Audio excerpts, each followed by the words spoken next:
everyone. My name is Amy, and I'm the lead mentor, and this is Gary and Kelly, our sponsors. Hello. Thanks everyone for being here. We're really excited for the panelist discussion. As Amy introduced us, I'm Kelly. This is Gary.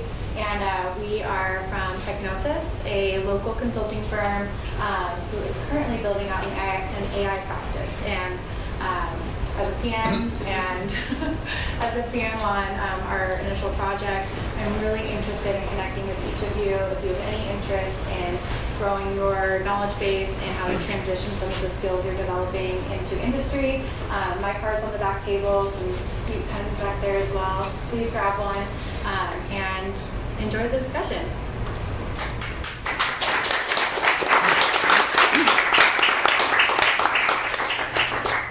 So today we're going to be having an AI panel for AI in the industry versus AI in academia. So we're going to be starting out with the questions that some of you guys submitted. So we're going to start off with that, and then we're going to open the questions to you guys, so you guys can ask any questions you want to our amazing panel today. So I'll pass it on to you guys now. So quick introduction? Yeah. So hi everyone, my name's Dave Newman. I work at Google as a software engineer. I work in machine learning there. My job is to classify the content of ads. I've been there about 5 years, and so I can tell you a bit about AI at Google with the Q&A. And before that, I got my PhD from Princeton in engineering, and then before I was at Google, I was working actually at UCI as a research professor working in text modeling, so unsupervised models of text. So it's pretty similar work to what I'm doing now, since most of the ads have some textual content that we're making predictions on. So glad to be here. Yep.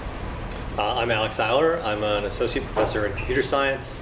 I'm director for the Center for Machine Learning and Intelligent Systems here, and I've been here about 10 years. I'm the all academia part of the panel. And I teach many of the courses that you guys may see. Okay. Hi everybody, my name is Stephan Mandt. I've been here only for 3 weeks, so I'm an assistant professor in computer science. I actually came from industry. I was leading the machine learning group at Disney Research, and before that I was doing postdocs at Princeton and Columbia. And I'm originally from Germany, so my background is theoretical physics, and then I kind of moved into machine learning in my postdoc, and so yeah, I would say I'm kind of here representing a mix of industry and academia, but I'm not representing Disney Research anymore. So all my opinions are my own opinions. So we're going to start off with questions. So what's the next hard problem to solve in AI? That's an academic question. Actually, I'll throw out a fun one. Like from Google, it's crazy things like, take a photo of a plate of food and compute the calorie count. So, it's just really out there, kind of useful product-wise, but, in terms of sort of technical challenge, it's sort of, well, how are you going to do that? But anyway, academic. So I think there are a lot of crazy problems like that. Like that's a really fun one. But I probably would have said something like transfer learning, where a lot of the success that we've seen is from using really big amounts of data that you can train your model on. And people are now pretty good at taking very related tasks and training on one of them, and then transferring some of that to the related tasks and stretching that to the point where you can do pretty new problems and maybe don't need quite as much data as you do for some of the massive problems we've seen success on. Yeah. I would also add to that, certainly making kind of machine learning models work with fewer data is an important thing. We've seen amazing successes in deep learning. So the big question is kind of how can we make that also work on smaller scale data? How can we make interpretable predictions with deep learning? How can we kind of combine the recent successes in deep learning with more other kind of successful approaches in AI, such as reasoning and Bayesian probabilistic approaches and all of that, right? And then in terms of applications, there are numerous applications. For example, understanding causality is a very big thing, right? We nowadays observe all sorts of big empirical data sets, but we would actually like to infer causal mechanisms from these observational data, and that's everybody knows that causality or causation is not the same as correlation. So I think that's also a very big, interesting open research field. What are some milestones you have reached since working at your respective companies? I'm going to leave that for a minute. Some milestones I've reached. Promotion. So far, I've reached associate professor. I'm not sure how to interpret it. So. Yeah, I think, look, you work at Google. There's no huge, you don't walk into work and have some huge breakthrough, right? It's just sort of, it's a continuum of problems. Sometimes they're a bit shifting, there'll be, all right, now the focus is on, it went from, desktop to laptop to tablet to mobile web to now it's ads in apps, right? And so it's sort of this shifting focus and just sort of keeping track of, where the product's going and where you need to work. So I don't know if they're milestones, but it's the chasing that rabbit. Yeah, maybe one of the most recent papers that I've published, so I've worked a lot on generative models, which are kind of models that take some noise as an input and output kind of highly structured data that resemble real-world data, such as artificial images, artificial videos. And one of the ideas that I find fascinating, which we recently put on the web, was a paper where we used deep learning for video compression. And I think there's a lot of interesting stuff to be done. So kind of how can we outperform current compression technologies with deep learning? That's one example. I'll just say just something that came to mind for Google. So Google, there's just going to be this huge increase in voice recognition because queries are going to go from like type just to all voice, and basically so they project kind of the demand for basically voice recognition systems, and they figured they'd have to build extra billion-dollar data centers around the country. And so now there's this, so some of the breakthroughs are in the hardware and technology. So they have these GPUs that literally constructed just to do inference. So you don't do any computation, any learning. It's just purely an inference engine, and just through sort of breakthroughs in that, they're like, all right, we don't have to build like 5 new billion-dollar data centers around the country because this will like take up some of that demand. So there's some of that type of breakthrough that happens to help things.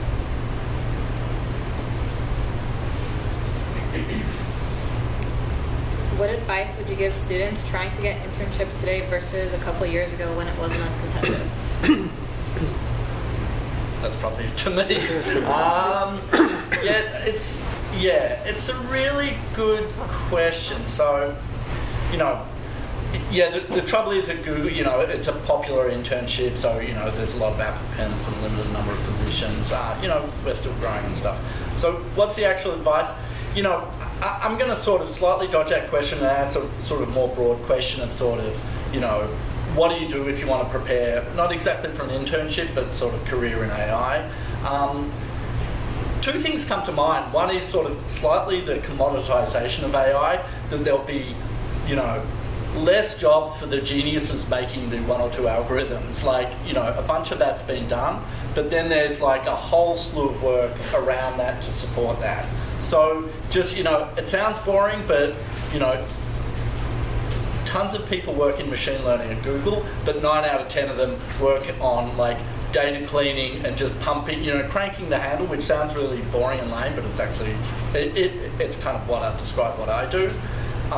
The algorithms are made, we're using TensorFlow or whatever is already there, but there's a lot of jobs just around the periphery of that. And so, being good at that is good, and sort of, I said I'd throw this as kind of a throwaway joke line, but now at Google, we're going from less and less C++ to developers to people just knowing like SQL, because SQL kind of database type language, because that is kind of all around the periphery of all the machine learning of, where am I going to get my data, how to evaluate it. So there's all that work around there. So that's kind of my slightly extended answer to, AI is bigger than just the, nutting out a new algorithm, I guess. it's interesting because like there's this huge spectrum of different industry research, right? And so like in the lab where I was, we were actually like pretty academic in some sense. So when I kind of looked for applicants, I was really looking for also publications, really. So in a way, I was looking for similar qualifications that I would also get on a PhD. So I'm not sure if this is really representative for all jobs, but like for the type of industry research where I work, that was also the case. Maybe that's kind of more the exception nowadays. But like top tier publications are definitely a really good indicator. I would say they're like more important than grades in some sense, right? Because they really demonstrate that you're kind of independent, that you achieved something really difficult, and that you're kind of pushing something to the end also, right? So. Yeah, I mean, I would say it depends on what you're looking for the internship, right? So if you're looking for a very academic, research-oriented internship or job, the higher level of education you have, master's or PhD, the better off you will be. The more independent stuff, so research as an undergrad, research in a lab or a master's thesis or things like that will really work to improve your chances. For more technical jobs, if you want to be, as Dave said, on the periphery of not developing the model but working in support of it,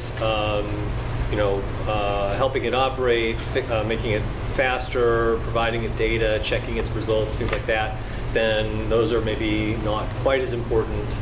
And the other thing I would say is that at least my impression is, right, that when you go for internships at places like Google, it will matter a lot what your credentials are, because there are so many people coming through that your CV needs to look like you fit the job. If your CV does not fit the job that you want yet, then one thing you can do is try to find some much smaller company that's willing to sort of gamble on you. And if you're able to do good work for them and be successful, then you've shown that you have the skill to do it, rather than needing to build up a CV that says you have the skill.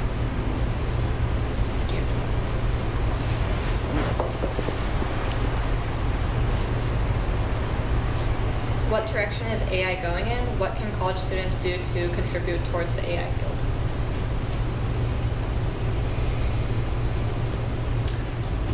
Yeah, I'll just throw out there that, I think that, it's not like AI solved and, and sort of there won't be any more AI jobs because, the AI engines will do the AI work. I think there's strong growth in AI jobs, and what we'll see is it'll go from, now you've sort of got your AI jobs at your big tech companies, but I think this will filter down to sort of many more companies, and the volume will go up like tenfold. So I see sort of AI growing, and growing in more places, like, sort of just places that didn't traditionally have AI will start to have AI, because it'll become somewhat commodity. People will be collecting the data and they'll want to be making predictions about things. So I see a strong future for AI jobs. I think there are a tremendous number of areas, like too many to list, right? Whatever you want to go into, there's plenty of opportunities in AI. I think the thing that a lot of people forget is what Dave's referring to, is that there are lots of places that you might not think of as being AI companies, but they have AI needs underneath, right? So, I talked to a company recently that was that wanted to use AI for inspecting scratches on their product as it went through the lines, right? This was not a company that you would ever have thought of as being in the AI field, but they wanted to do AI for their system. Other companies that want to use AI to speed up some numerical process that they have, or other things. So, now AI is making inroads into professional sports. It's crazy how many things have AI. So you can pick any area that you want to be in, and you can ask, what is AI doing in that field, rather than where can I do AI? I think those were great answers. Yeah. I was when I read the question, I was kind of having my narrow kind of researcher mind to kind of answer that question. I think they're like also on the research side, there are so many exciting things that are happening, right? You can do AI in kind of medical research. You can do a natural language understanding. You can work on computer vision, object detection. You can also work on the more algorithmic side of AI. Even there are lots of exciting opportunities still. Right? There's like this entire spectrum of interesting research projects also. Sorry, go ahead. And even internally at Google, this happens. So, there used to be sort of historically the whatever focus areas where AI was strongly used. But now, like, every job at Google, every, project, every division, they're like, how can we use AI here? So it just expands over time. What are some specific skills that you look for in potential employees?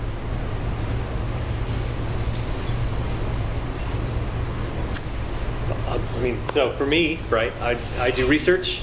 People come to my group, I look for math. I look for skill at math, right?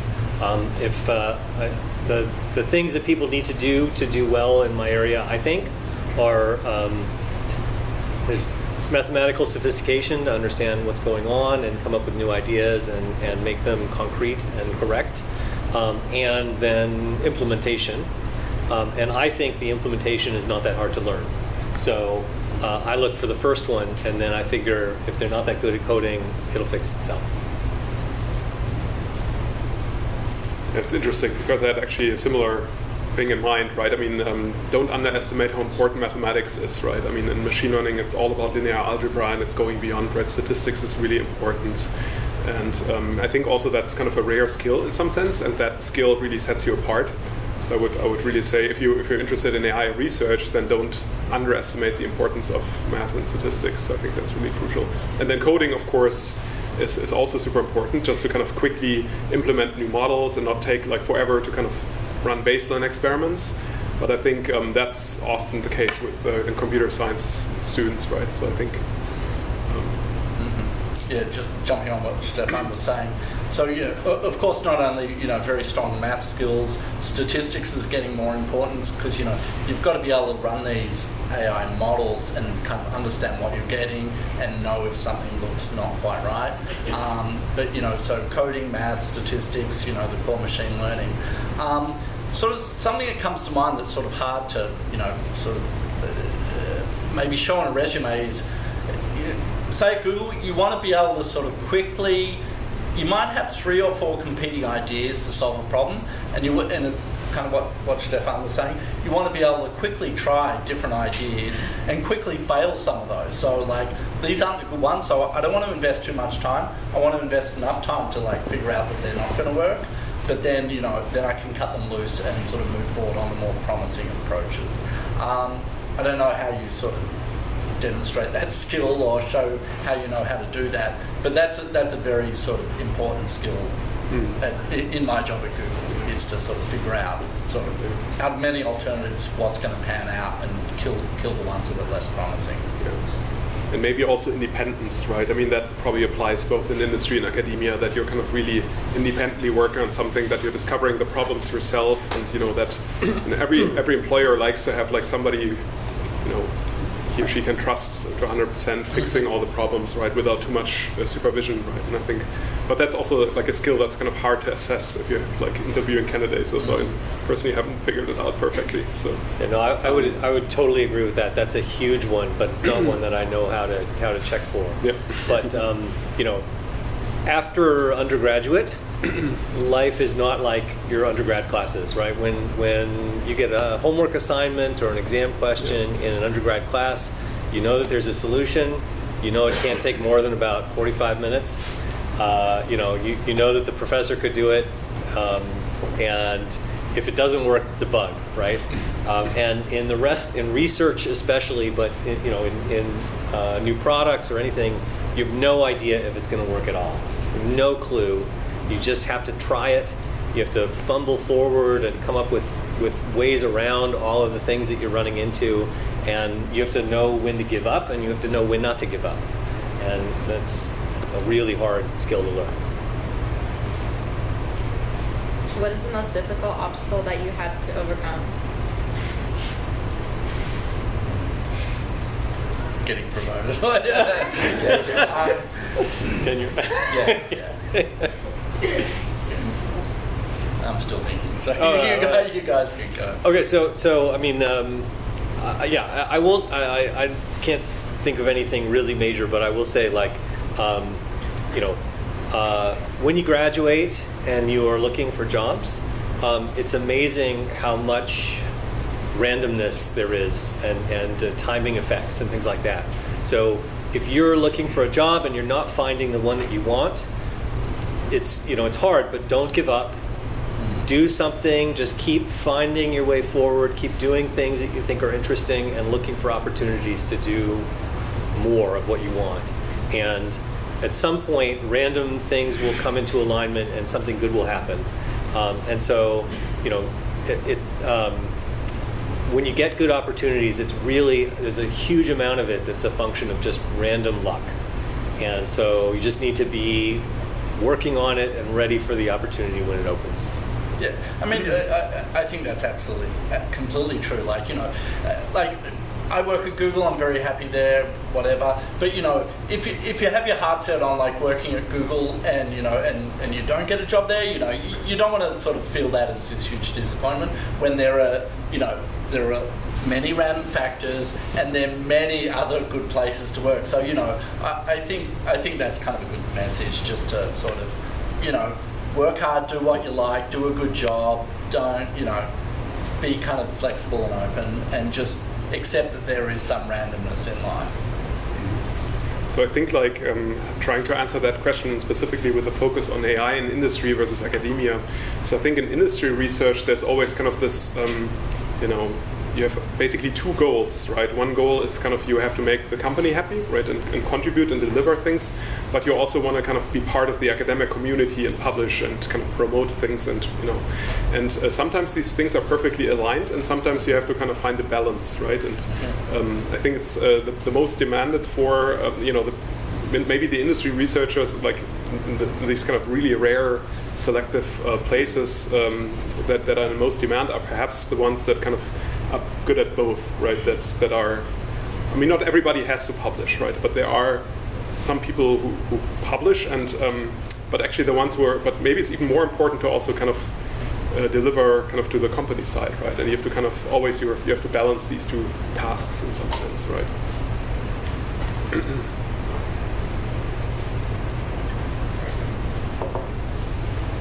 Should you get a master's or PhD if you're interested in working with AI as a career? It depends on what you want to do. So it's a bit too much of a broad, vague question. If you're interested in research, do a master's, do a PhD. Fantastic. And then if you do join a big tech company, hopefully you'll be placed in a position that takes advantage or leverages that kind of background and experience. But I'd say it doesn't matter, and just it's really what you want to do, not so much what you should do. That's kind of my answer for now. I mean, I'll just say yes, I think. So, Yeah. I mean, I think it is much easier if you're really interested in pursuing jobs within the specialty of AI or machine learning. It is easier to do that the more specialized your education is. Yes. So, if you get a PhD in AI and machine learning, you can definitely get a job in the area of AI and machine learning. If you get a master's and you specialize in AI and machine learning, you can much more likely get a job in that area than if you just get an undergrad and you took a couple of classes in it. So I think that they are not wasted time at all. They delay things, but they also open up other opportunities. It is definitely up to you. You don't need to do it, right? There are lots of great jobs that don't require them. You can even get into AI if you don't have a master's or a PhD. But they will simplify the path to going into that area if that's really what you want to do. And sorry, I'll just jump on that. I think that's actually especially true at Google. So the AI ML jobs are very popular at Google, even within Google. Like when one opens up, there's a lot of even internal applicants. So if you're coming from the outside and you want that type of job, say at Google, having a master's or PhD sets you apart, and you'll be more at the front of the line than say people with a undergrad degree. I think those are all really great answers. I would just also say, don't set yourself under too much pressure, right? Like a PhD is a really long commitment, right? It's going to be multiple years, and for some people are excited about it. I mean, when I did it, I didn't even think about money and all of this. I was just kind of excited about this, and I didn't care. And it's a consideration if it pays off financially or not, right? I don't know. But you have to kind of feel it, and don't do it just because you think you have to, because it's going to be kind of really a tough experience. I mean, a very rewarding one, but it can be. It's also a long one, and so it's not for everybody. Right? I should definitely preface mine by saying that route is not always for everyone, right? A PhD is a lot of work. It's a long delay, and it's its own difficult road. So. Don't go get a PhD just because you think it'll get you a better job and a little more money. I'm sure there's studies done of actual lifetime income expectancy, and I'm sure it's a bit of a wash. Yeah, no, I think it is, right? Yeah. But many people try a PhD, and some people discover that they do not like what getting a PhD entails, and so then they get a master's and go into industry. So we're going to be opening up the panel to you guys, if you guys can ask any questions you have. So, what is the current state of AI in correlation to decentralized networks and technology, and what is the plan for the future in those integrations?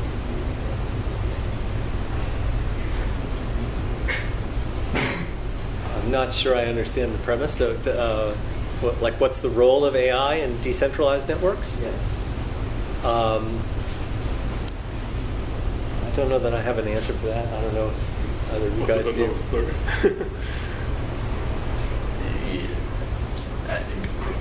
Can you give a little more context around what you're heading to? I mean, So just how does AI manage the ledgers on blockchains and on any blockchain and other decentralized networks? And is there any plans for integrating them deeper? What is the whole correlation between these two fields?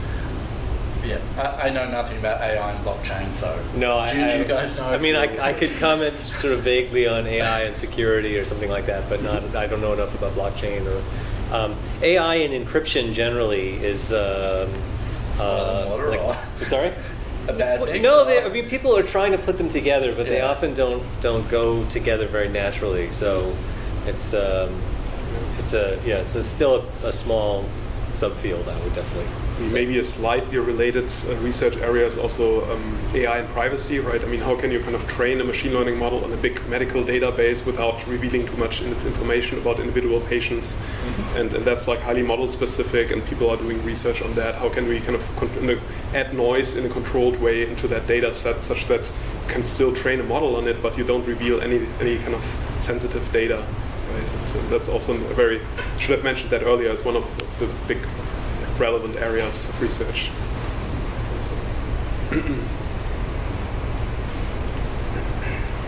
Yeah. So, thank you for being here. We appreciate that a lot. Your time. Okay. So I'm a PhD student at UCI. I'm also about to finish. And I don't do computer science in my PhD. I don't do statistics, right? But I'm very interested in having a industry job.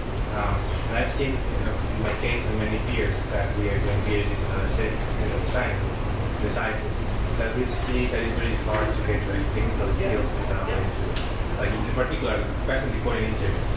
Right? Sorry, in particular what? The coding interviews, for example. Yeah. Because we don't have that training naturally. We will be very good at solving problems in math, abstract math, or biology, but not necessarily solving algorithms problems. So, do you have any recommendation to how to overcome this? I know it's starting right, but when to start or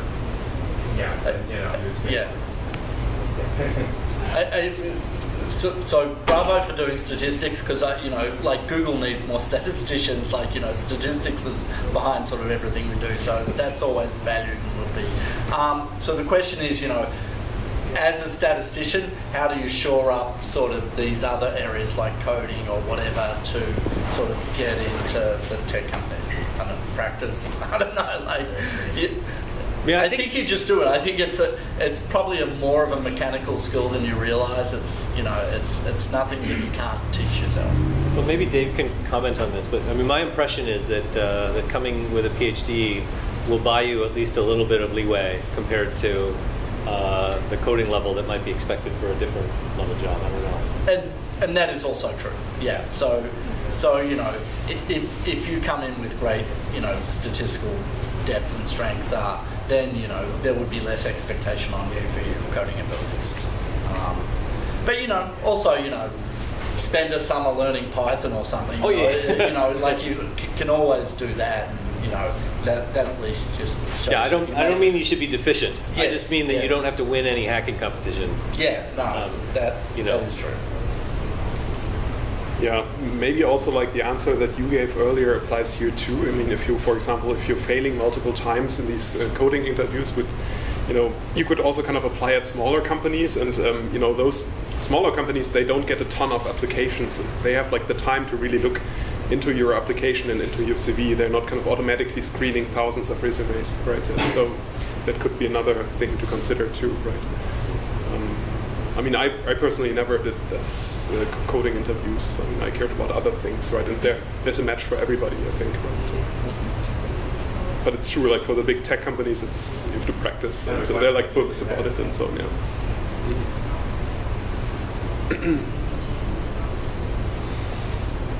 So this is a little bit more question on startups and with AI. And so what do you think the role on, or what do you think the impact of AI startups are going to be for the contribution to the AI field in the next few years? Or, are they going to be targeting more niche markets in specific areas like farming or something, or are they going to be, per se, larger, more broader consulting companies trying to, I guess, help other companies get into the AI space? I haven't really thought about that, but I do see sort of, consulting services around AI sort of as a growing thing. So, in short, I'm not sure. It's a good question.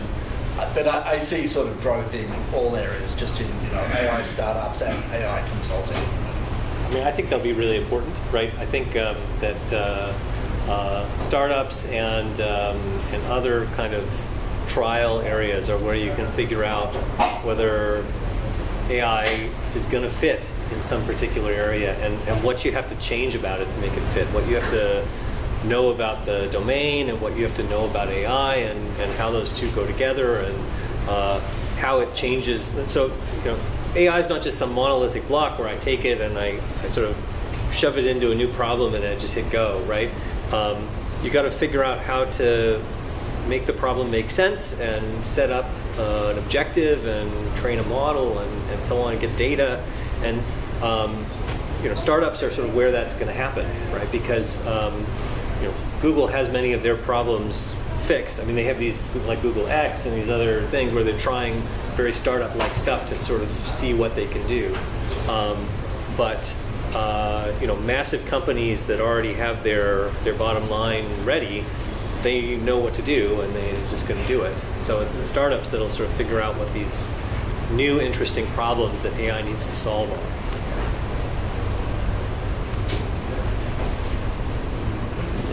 So I'm from the business school, and I can see that companies are now shifting towards using deep learning instead of machine learning for training as the insights. So what do you think job roles and analytics are going to look like for deep learning or Deep learning and ML are not different. Right.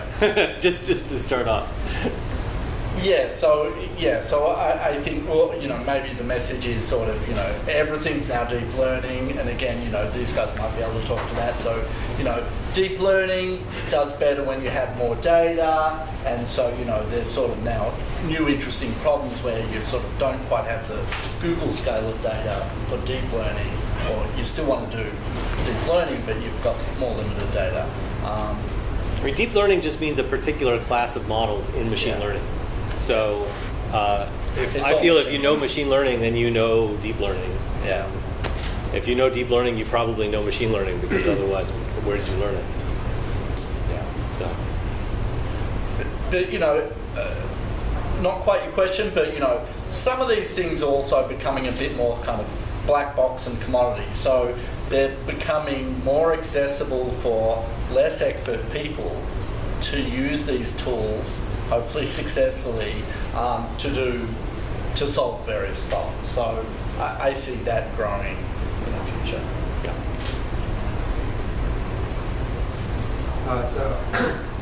So I guess like a couple years ago, deep learning wasn't as popular as it is today. What type of machine learning do you think will become like more popular in the future that isn't as popular now?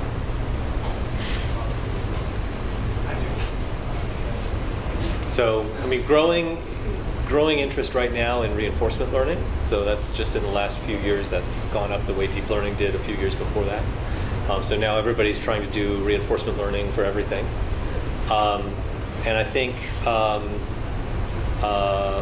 probably more unsupervised learning as well, where people don't quite know what to do with unsupervised learning yet, but maybe as we get more successful and have more data, that will start to be more fundamentally useful in a way that right now supervised learning has dominated, because it sort of has this end business goal built into it. Yeah, I think that may make a resurgence. And just on one note, I think Google sees strong mileage out of deep learning for the next decade. So I don't think deep learning's slowing down immediately. Hi guys, thank you so much for coming. I'm Anna. I'm currently third year. I'm a CS major. And I guess my question is more personal. I guess how did you decide on the area of machine learning that you wanted? Because right now it's you guys are talking about how amazing it is, and I'm already sold, but I guess for me it's a matter of decision, and because it's so broad of a field, it's kind of hard to decide. And then in addition to that, it's also I was wondering how methodical it actually is. How creative do you think your field is? Because my expectation versus what's actually happening, I'm not really sure what goes on behind the scenes when you're actually researching or working at your job. So I need some insight on that. On the first one, I think we all stumbled into it. I went to grad school not quite knowing what I would do. I was entering signal processing and information theory, and signal processing started to be dominated by these machine learning tools. And before I knew it, I was doing machine learning. I started in electrical engineering. Before I knew it, I was in a CS department doing AI. And back then it was not the hot thing that it is now. It was very interesting, and there were people that were sort of excited by it, but it hadn't caught on in business. There wasn't a ton of money in it. There wasn't the volume of news about machine learning and AI changing everything. So I just kind of entered into it because I thought it was fun and interesting, and I could do some interesting work there. What part of that was fun for you? Which part? What's the best part of machine learning? So, like I said earlier, I feel like you just have to kind of follow the serendipitous thing. So I started to be interested in models, and I was always I've been a math and electrical engineering major in undergrad, and I sort of enjoyed the kind of optimization and statistics that go together in machine learning, and I liked my group, and I started to feel like I was making progress, and so it just, as I started to get more and more interested in different kinds of problems and start to work on them, before I knew it, that's what I was working on. I think for me it was also sort of like a coincidence. I did my PhD in Germany, and then had a postdoc fellowship at Princeton, and I was there, and I was looking for new research directions, and I was a little bit bored maybe of the old research, and then I was kind of just reaching out, and I was just lucky to have somebody there who wanted to work with me. And what I find fascinating about machine learning is when I started my studies in physics, I Actually, I was always fascinated by, on the one hand side, I liked this mathematical modeling, but I realized later that I didn't really care so much about physics. It was more like about the tools. And then, but I also always wanted to study history and the humanities and all of that together, right? And then when I came to machine learning, I said, wow, I was totally fascinated by people telling me, well, actually you can collaborate with people in the humanities, in medicine, in astronomy, and you can do all of these collaborations simultaneously, right, while focusing on the method, and that's something I found totally fascinating, right, and it's so powerful as a skill set, right. I think that really drove my ambition also in that. And there's for sure, there's AI machine learning in the domain you're applying it to. So, if you've got interest in certain domains, follow your passion. You like music, then maybe you want to predict, what music people will like. If you like reading or text, or you like languages, you might stick to text. If you like images, maybe some sort of image prediction. Even down to hey, it'd be amazingly cool to figure out how, to get a self-driving car working, stuff like that. So, you probably have some interest. Follow those interests for domains that might excite you to solve some of those problems.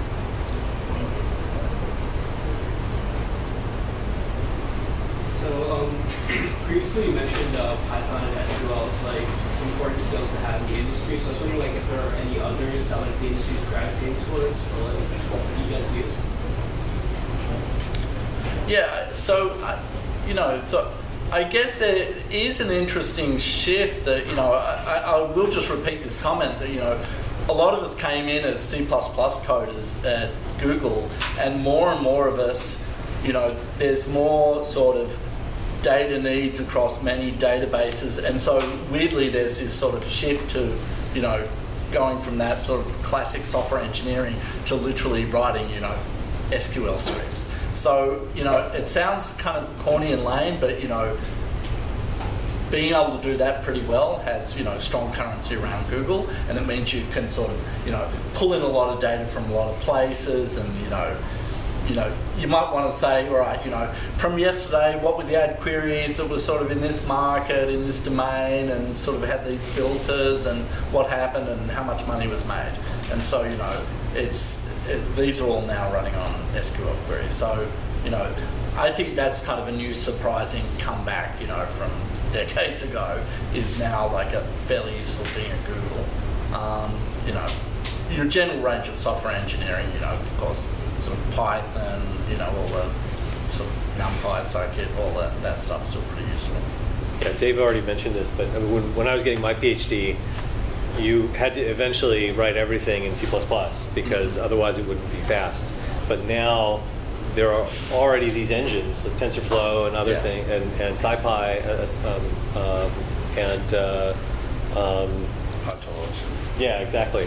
Where you really almost don't have to get down to that low level unless you're doing something really strange or very specialized. So it can still be useful to know, but it's not critical at all anymore.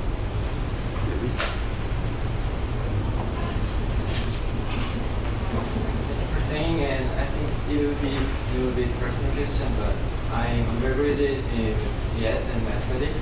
I want to get a PhD in data analytics field. I'm wondering how much should I study about statistics? Because someone told me just basic statistics is enough to study, and someone told me kind of a measure theory is related to that area, so I'm confused. I think it depends on advisor. I don't know. Yeah, it depends on what you really want to what you want to do, like what you want to go into, right? There are groups where coding is much more important than statistics, and just a basic amount of statistics and math is fine. There are other groups where math but not statistics is important, like optimization people. There are others where statistics is incredibly important and programming is not that important. So it really depends on exactly what area. Yeah, I would also perhaps say that on the bachelor level, maybe kind of your credentials or just kind of an impressive CV in general might be even more important than specific skills, right? Because you have still so much time to pick certain things up. So I wouldn't worry too much if you attended a particular course on Yeah, whatever follow measure what's theory or so. Yeah. Follow what's interesting to you, Yeah. and then just make that work. Yeah, and just read on the research literature, right? When you apply for PhD programs, it's very important that you kind of specifically target, professors that you would like to work with, and show that you've done some research and you know what you're interested in and so on, right? I think that's important. Following up real quick to the previous question about the skills in particular, but I wonder more about soft skills that you might want to build into your applications, or like, for example, things like project management. It's kind of things when you apply to these companies, how much they care besides the technical part. Did you say product management? Yeah, or quality controls. So unless you're going for a product manager job, Google would not care if you're good at product management if you're going for a software engineering position. So they wouldn't care at all.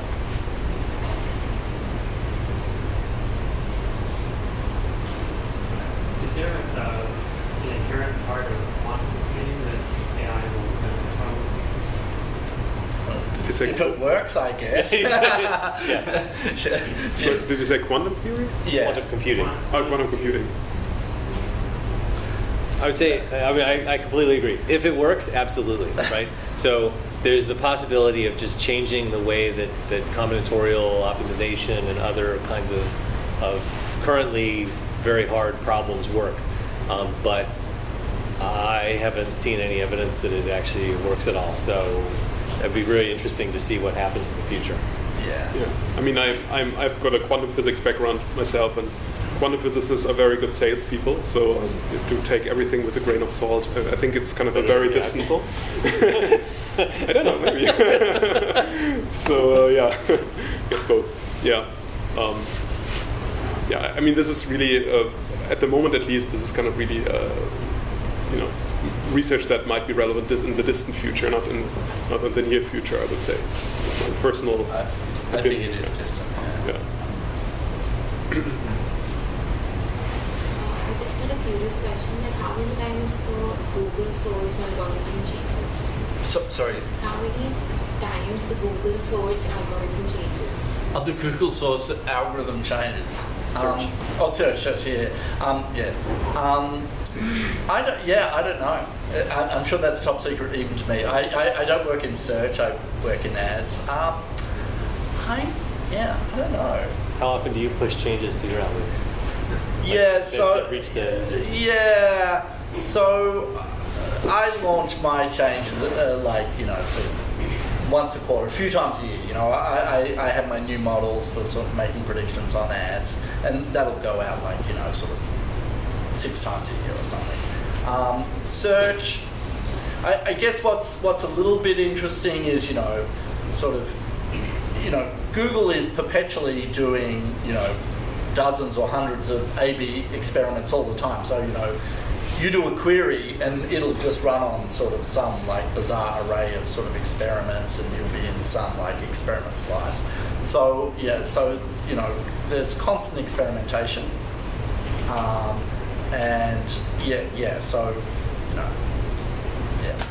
Meaning things that get pushed don't get pushed to everyone; they get pushed to some people. Right. So typically, if we want to see how something works, it's pretty standard. We'll say we'll send it out to 1% of traffic and see how it performs. And if you're good at statistics, you'll know that 1% of worldwide traffic is still a good volume, and you can get good statistics on that. And then but how often does search change? I don't know. Weekly, monthly. It's a good question because there's a trade-off between changing it too often and some stability. So, because I guess every change you do, you want to measure the change and have some confidence. So, I don't think it changes daily, put it that way. I'm probably not even allowed to say how much it changes, even if I knew. Maybe I do know and I'm just faking this whole answer. No, I Good don't actor. know. Yeah, thank you. Yeah. Hey guys, my name is Costa. You can call me Raj. I'm the president of the club. So, my question to you was, if you guys had a science fiction idea of a product or a service that you wish existed, what would it be? Ooh. Maybe it uses AI. I don't know.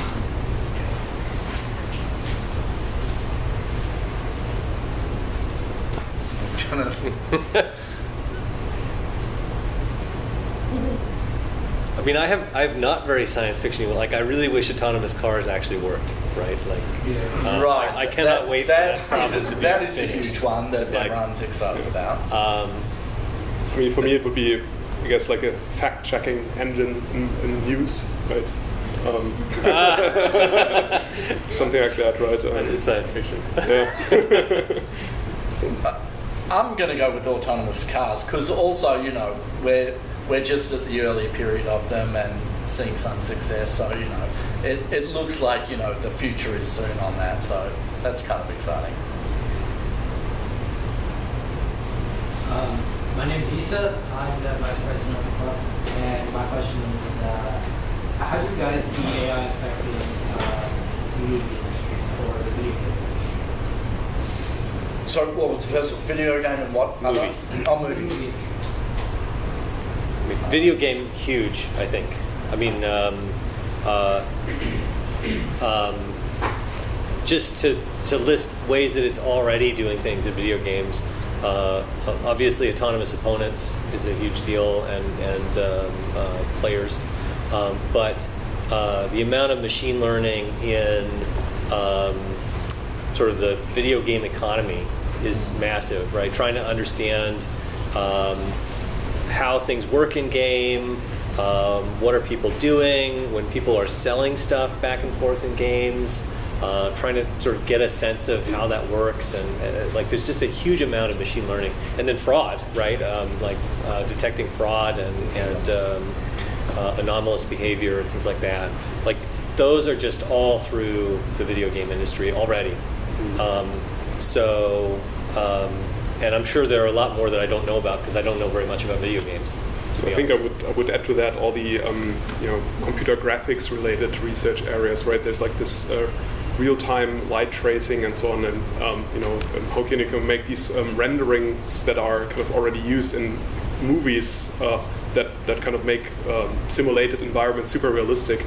How can you do that on a cheap computer as well, right? How can you kind of simulate all these kind of millions of light particles that kind of reflect everywhere and bounce around and then get into your virtual camera? How do you get that technology also not only to work for big movie productions where they run on render farms for months? How do you get that into your little computer on your cell phone or whatever, right?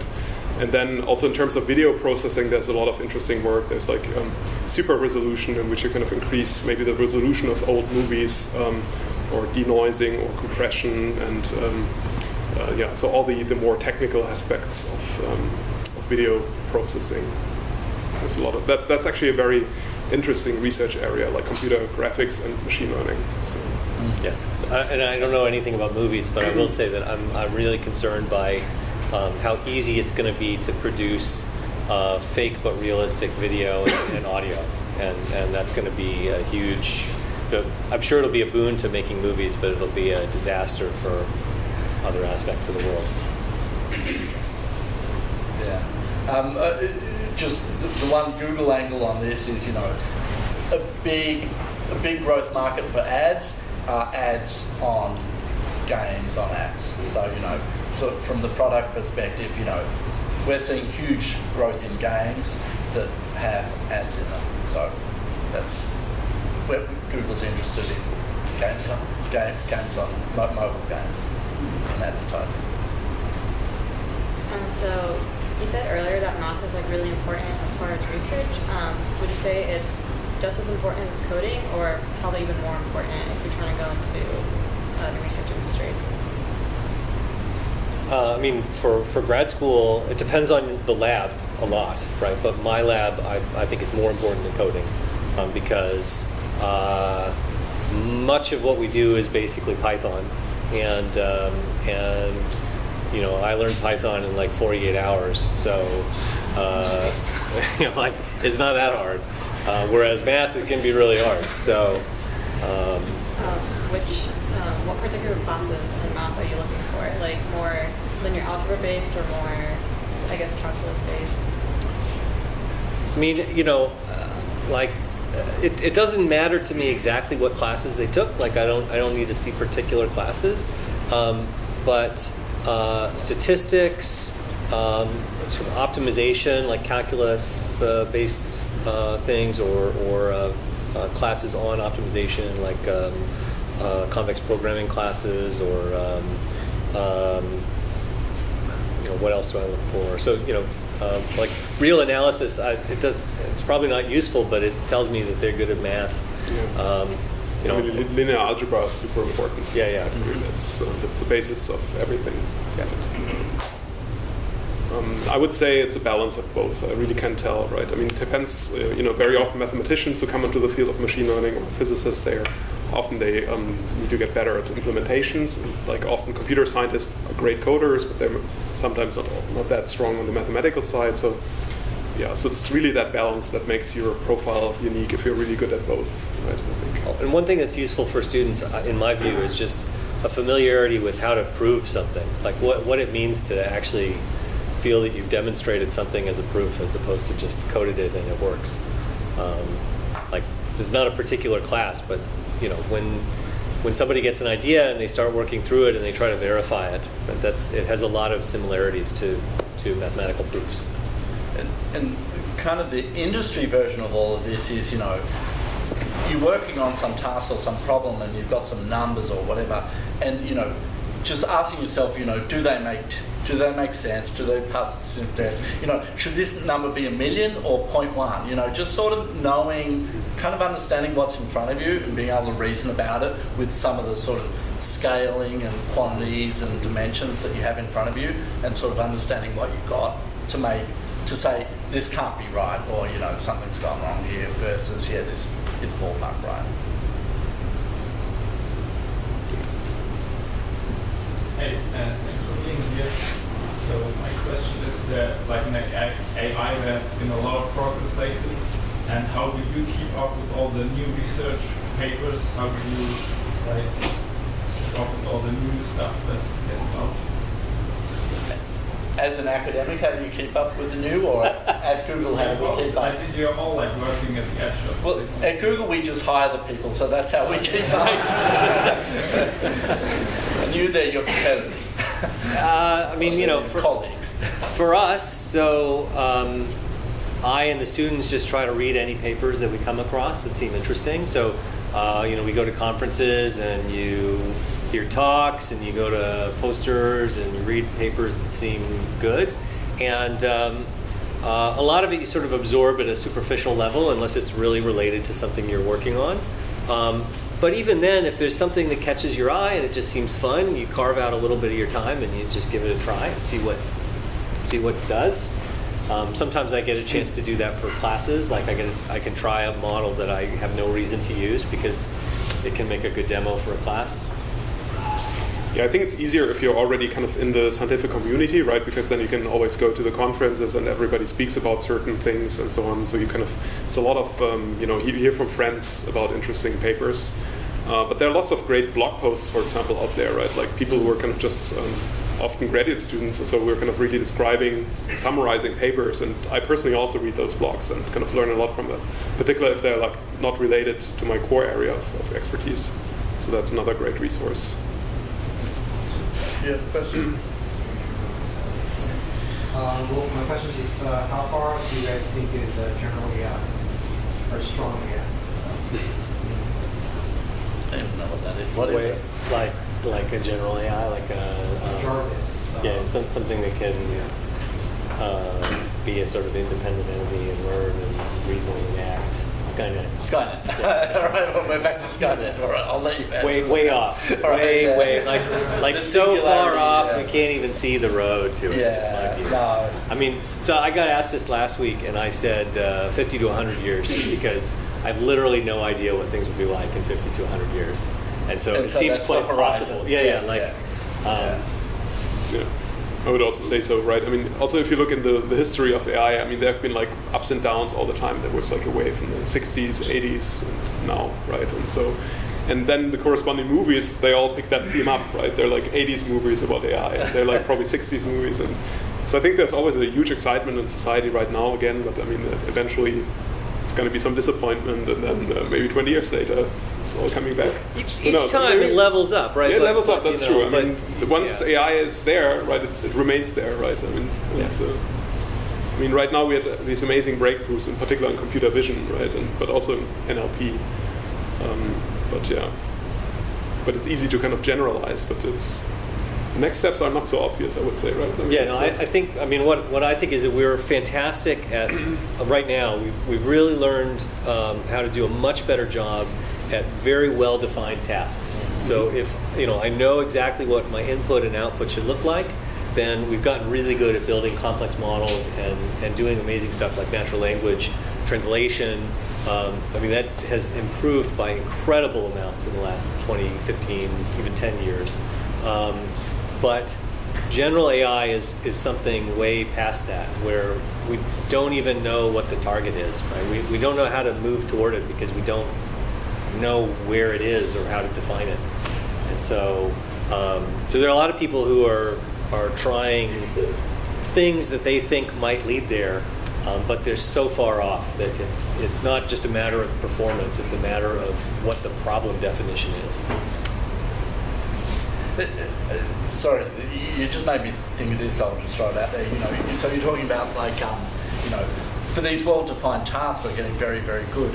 Sort of an emerging thing at Google is fairness in ML or AI, and and bias and all this stuff. So of course, Google's like stepped in this pothole a million times, but with Google Translate, if you translate, she is a doctor into some gender neutral language, I don't know if it's Scandinavian, and then translate it back to English, you get he is a doctor.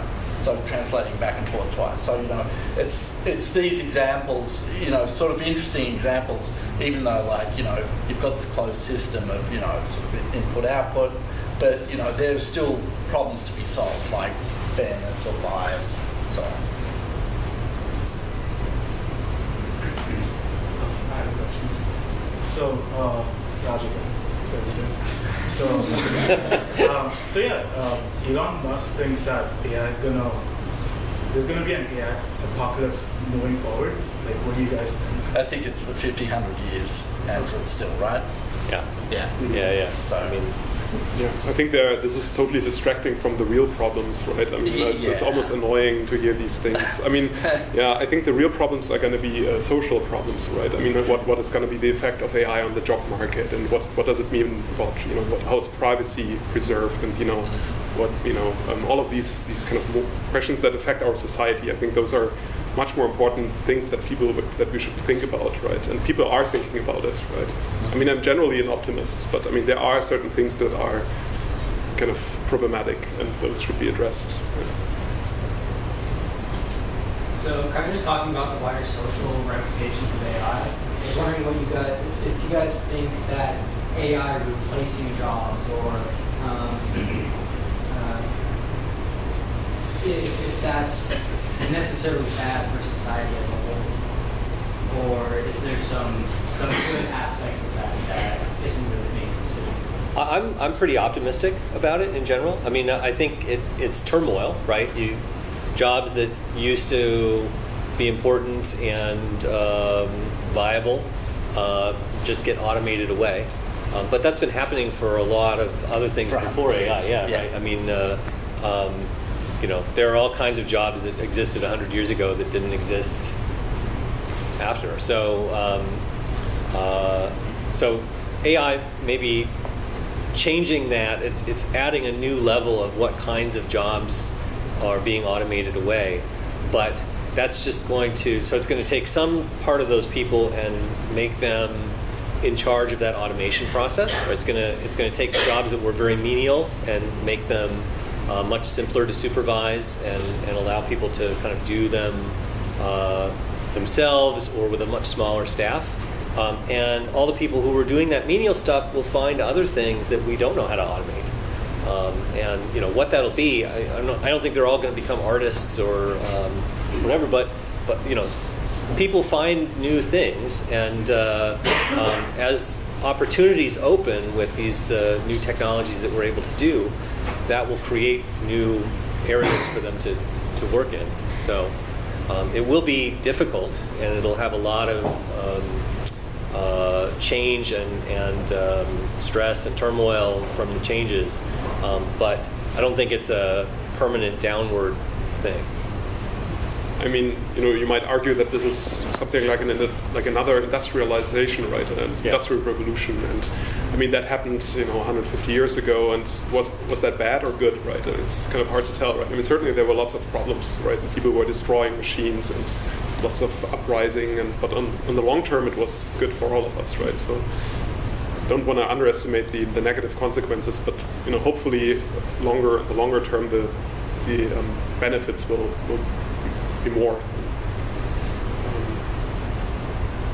And I think it's inevitable and it's gradual. So just good or bad, it's going to be. So hopefully not too bad.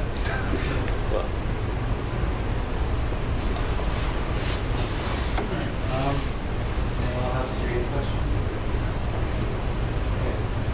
Based on your current knowledge of just artificial intelligence, computer vision, and autonomous decision making, would you guys get into an autonomous vehicle today? A fully autonomous vehicle today? Depends who made it and where it's going. I mean, I was already driving one in Pittsburgh. I mean, they have like these experiments on self-driving cars there. It was kind of fun. I mean, they always have like 2 people inside to check it, right? So, yeah. Yeah. I mean, I would ride around in Googles. Yeah, there's plenty of self-driving cars that are driving around. Yeah, but I'm not sure I would take Googles to cross country.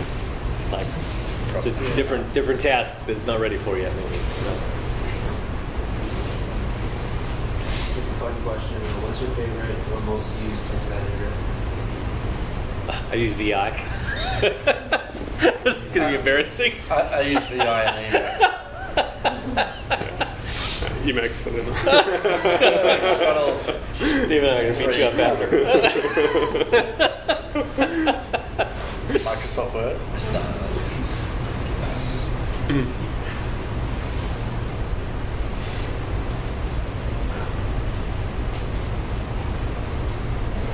I had a question about working with machine learning algorithms, in terms of model performance. Do you see better results when you invest in more computational power? Try out more computation, but do you see better results when you just invest in getting more data?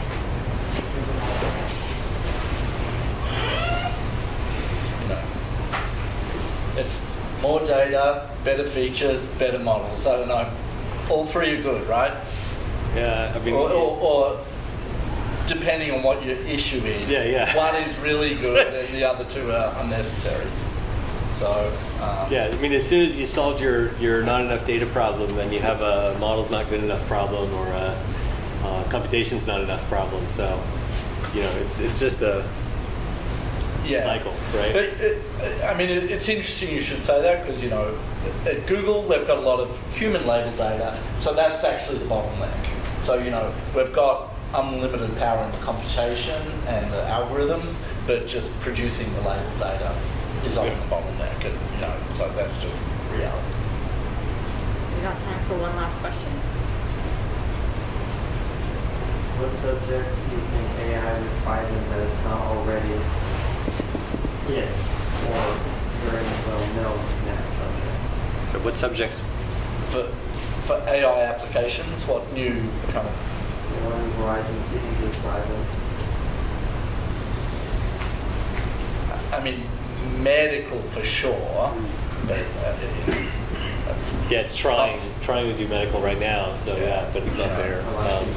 Disability applications. I mean, all paperwork. I mean, any of these sort of data-heavy but not very interesting or intellectually challenging work. I was talking to somebody who was working at TurboTax, right? And just filling out tax forms and things like that. It's ripe for using AI because legal stuff, suing people, taxes. I mean, the census. All these things are effort heavy and not very intellectually difficult. And so, but actually applying AI in them is not at all trivial. So, it seems like a clear area where I can get worked in. I think there's also this interesting field of digital humanities. I mean, it already existed quite some time, but now the models are getting more and more interesting, and I personally find it fascinating to kind of apply like text models to historical data and just kind of see trends and maybe discover things just in the sheer mass of old documents that nobody has really discovered because there was just too much text to look into that, right? I mean, there's there are lots of interesting examples of that. That's not completely new, but I think there's still a lot of potential. And it's also interesting for humanities researchers because then this will, it's